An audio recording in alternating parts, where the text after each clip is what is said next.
네, 그럼 오늘 기조 강연자이신 필립 걸스빌 교수님 다시 한번 환영으로 맞이해 주시길 부탁드립니다.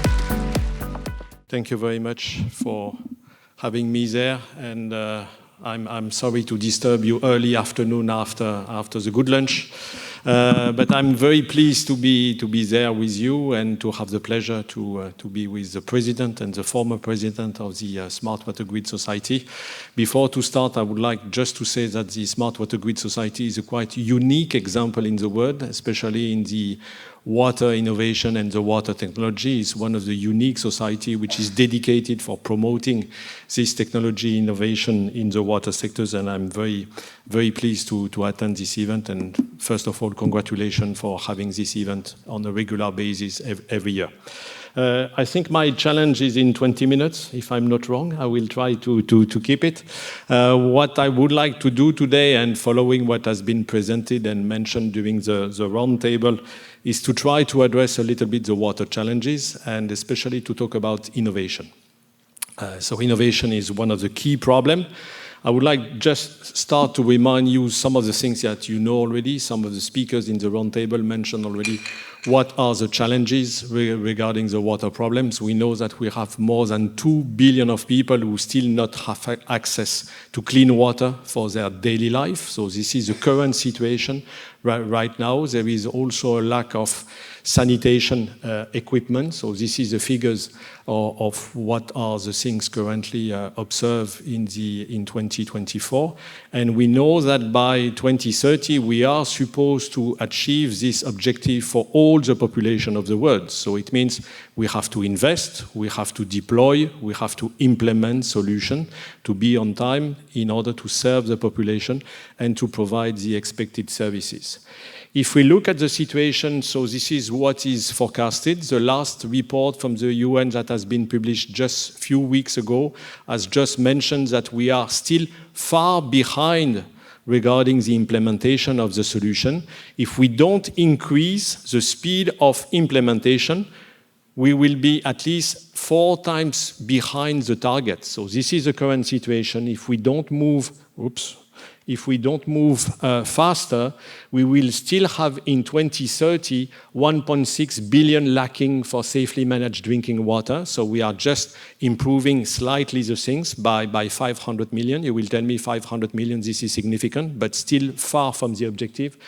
Still almost 3 billion of people lacking sanitation, and many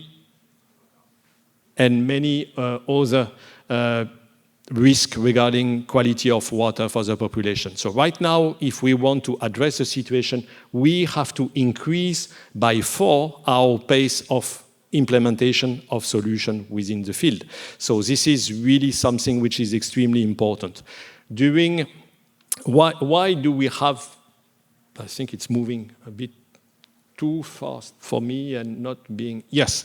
So why do we have difficulties to implement?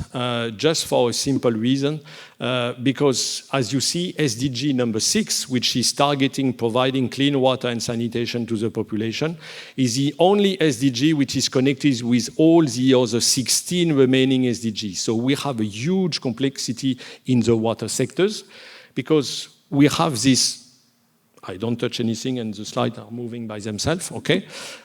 So we have complexity of situation, we have complexity of solution to implement, and we have now the constraint of the climate change. We have difficulties with the legal frameworks that should be there for implementing the solution, and we have also to revise the paradigm of what we are doing usually in our way of engineering for implementing solutions. So what we need to do more with less resources on water, but also less financial resources in order to provide the right services for the population. During the last UN Water Conferences in New York that was held in 2023, 5 accelerators have been identified. finance, data and information, capacity development, innovation, and governance. This is clearly the priority. And you see that the smart water grid is directly contributing to data and information, this is for sure, innovation, of course, and improving governance. So it means you have a key role in this strategy for promoting your solution. It's nice to have the solution, but you have to promote them and to make them more known outside of our group of experts. You have not only to talk to yourself, but also to talk to the different societies that may benefit of those solutions. One key element is innovation, and I would like to come back on this aspect of innovation. What is innovation? In fact, you have 3 stages. You can, with innovation, improve existing processes, and this is roughly what has been done so far in the water sectors. You can transform some of the processes. This is what has been done partly in the water sectors. We have operationalized, we have automated some of the water treatment things and so on. This is frequently done. And then you can have a third way, which is inventing a new way. And this one has not been done in the water sectors, and we are far behind. So if we want to be efficient now, we have a huge objective to achieve. We need to improve our quality of innovation and bringing new solutions within the water sectors. So it requests to improve the quality of our understanding. I think the roundtable has demonstrated that the water problems are complex. You have multiple actors, decision makers. So this is not only coming from the water sectors, but we have to engage the different sectors. We have to engage the energy sectors, the food production sectors, in order to be sure that those things are moving at the same time. We need to mobilize additional resources, so this message has to be transferred to the decision makers. And we need to have a better vision about the strategic management of the water assets on the long term. We have understood the threat from the climate change. We need to have a careful management for the future and to investigate how will be the situation in the next 50, 100 years and to be sure that the vision is sustainable. One of the key problems we are facing, it's business as usual. You know, the water sector is doing too well. My dear colleagues, you are really doing too well since more than 1 century. And water is not almost in the countries not a real problem because we know how to operate regularly. If we know how to operate, we just reproduce what we know and we don't try to innovate and to be more efficient. Now the energy crisis is helping us to save energy, to produce more clean water with less energy, but we need to move forward in this direction. And of course, this is something that we have to change. So please, especially the younger generation, I would like strongly invite you to review some of the paradigms, some of the concepts that we are using usually in the water sectors and to be a little bit more innovative. So once again, innovation is a key part of those 4 priorities, and we have to see how we can move forward. Of course, something you are supposed to be very familiar. You are smart water grid, so you know the sensors, you know how to collect data, you know how to integrate those data within the cloud, and finally to deliver the service to the customers. So this is the basic architecture which is requested, but we need to promote this paradigm. So this is something which is very well understood in Korea, but how is it understood in African countries? This architecture of communication doesn't exist. How can we try to improve the water services if this architecture is not there? So we have to convince our colleagues to invest and to be sure that they can promote the things. Why it is important? It's important for safety. It's important for environment, it's important for information, and this is important for economy. If we improve the quality of our system, we will be in a better situation to provide the different quality control that we need. In fact, with the system, we are gathering data, we are deriving insight, and then we are taking better decisions. This is the main objective of the technology. The technology is supposed to be there to save cost, to ensure quality of our services, and to be sure that we can deliver properly the quantity of water which is needed by the different citizens at the end. Performance, resilience, cost saving, and compliance. So this is the 4 points that have to be associated with the improvement of the technology. Of course, we can implement in many aspects. We can implement in plants, in water networks, wastewater networks, stormwater networks, receiving bodies, groundwater wells. Most of the water sectors can be supported by this smart technology, obviously. And we can use those elements in different time scales. We can use for real-time operation, we can use for maintenance, and we can use for design. Of course, we can improve the quality of our design operation coming from the experience we are gaining day to day through the different operations that we are leading. You have some example regarding the smart meter solution that are used for controlling the water distribution, the sanitation services which are currently implemented. I just want to take one example which is regarding sewer maintenance and the digital transformation which is coming in. So now we are able to track the potential leakages. We can try to detect what are those problems, and then we may have some field intervention to prevent and to fix those difficulties. So this is something which is strongly rational and which is directly based on the different measurements we can collect in real time. So it means we are changing our way of managing those services, and of course we are more efficient and going much faster on those elements. The question is, where are we going within the future? Right now we are good on the monitoring action, but we are just collecting data. We are not already at the stage where we are implementing reaction and where we are predicting some of the activities and we can have maintenance operated. So this is where we are moving now. So we may implement models, warning models, running in real time, and then having the decision-making process taking place.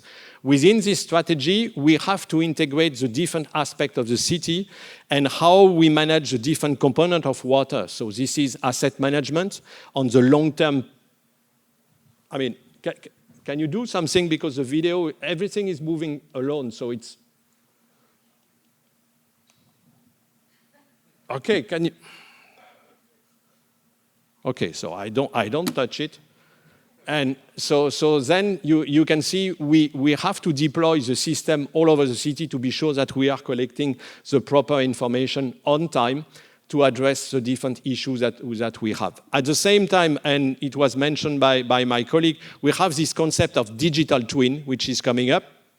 We have one ISO definition that has been recently published, which is explaining that we try to duplicate the physical world with a virtual world. So this is the basic principle of what has been done. So many people are interested by this concept, and this is true that in China, this is not only in the water services, but it's also deployed at the scale of the catchment, with sometimes success and sometimes with failure. So I would like just to show you some example, and in fact explaining that for most of the actors in the water sectors, the digital twin is just one step. We have data collection. So after the data collection, we can integrate, we can bring all the data in the digital twin before to take action. So in some extent, the digital twin is a way to integrate the different sources of information before to implement the things. So this is one of the key points and what has been done so far. I would like just to give you 2 or 3 examples with lively data. So it's coming from one water utility, which is Suez, which is one global water operators at the worldwide scale. And they are right now using this digital twin technology for having digital plants, having a digital version of their water plant, having a digital system for managing their pipes, networks, and having also the way of identifying the different assets within the plant. So I would like just to show you, I mean, if the video is playing, it's supposed to play. This is IT maintenance, you know. Your version of Windows is not updated, so you cannot play my videos. So this is a classical blue screen problem of the things. So nevertheless, so the idea was just to show you how the digital twins are existing. It was used for having digital plans of infrastructures and how to operate the different elements. You would have seen how you can operate a pump, opening and closing a pump, how you can go within the pipe and optimize field intervention. What I would like to mention that all of those efforts have been made by water utilities so far. But until now, they have not changed their processes. They have just introduced new technology for helping the traditional processes. So it has not totally changed the way of managing the things. So it's just a new improvement. And what they said so far, they have not gained any financial benefit from that. I will try with the last video. Can you play the last video, please? No, you cannot? Okay, so I'm really sorry with that, but okay, once again, technology. So I cannot say more than that for the time being, digital twins are still at the very early stage, so they are made for collecting information and bringing all the things within a single system. So what you see on the screen is just a vision which is developed by PUB in Singapore. And you see that in the strategy to have a full managing system, the digital twins is not really at the top. So you see, you will have this C3 system, which is the ultimate goal, where you can integrate smart decision making and having smooth decision process. But before to achieve that, you still have to concentrate the different information. Another field where you have also to invest, which is in addition to this technology, is to try to have new uses of water. And I would like just to take two very quick examples, how you can produce energy from water. So can you stop moving the slide? Okay. So here you have an example on how you can produce energy within the pipes. So just by the pressure in the pipe, you can produce the energy you need for the pumping equipment. So this is something which is becoming more and more popular. This is in the drinking water pipes, and so you can produce a lot of energy that could be used in the drinking water plant production. Another solution is to use the shallow groundwater, which is a huge storage of water with a constant temperature, most of the time around 15 degrees, which is a very interesting source for cooling and for heating, cooling during summer and heating during winter. This solution is quite simple because we just go to pump the water within the shallow groundwater, which is just 15, 20 meters below the surface. We have a closed loop and we just exchange heat to provide this to the heating and the system of the different urban environments. What I can show you is one example of what has been achieved already. So this is an example in the city of Nice where this loop has been done, and the service is provided to 20,000 inhabitants in the new environment. You see the loop of pipes with this water, which is directly pumped, is circulated within the different buildings and is used to provide heating and cooling system within those buildings. 80% of the CO2 emission has been avoided, and the cost of the energy has totally dropped for the inhabitants, because for them right now, the bill for heating and cooling is almost zero because we are just using this equipment. We have just the cost of the energy. So this is one of the examples. Another solution is also to use the water which is stored in the canals. So you are surrounded in Incheon with many canals, and you have the possibility just to use the heat of the water within the canals for heating and for cooling. This is something which is used in the Netherlands and which is getting more and more popular. Of course, we need to integrate those services more and more if we want to be efficient at the scale of the city. And of course, we have to bring those solutions together to address the production of drinking water, the sanitation, and also the energy. The other things that we will have to do is, of course, to manage water assets on the long-term perspective for the different water uses and to deal with natural hazards, but this is another story. one of the three messages I would like to deliver to you, and you can bring home. So the first one is to try to revise the concept of urban development. I think our colleagues from UNESCO was underlying the challenge of urban environment and how strongly we have to revise the way we are creating the urban environments, how we can improve resilience regarding resilience regarding water services, and how we deliver the things in good condition. The second one is the smart water management has to be integrated in the smart management of the cities. So this is not something which is separated of the management of the city. All the things have to be integrated in one single strategy.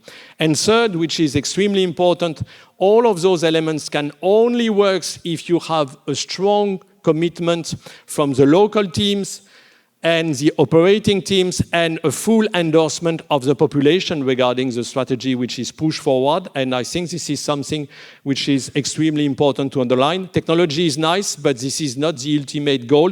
You need to have a strong support from the local teams and the local population.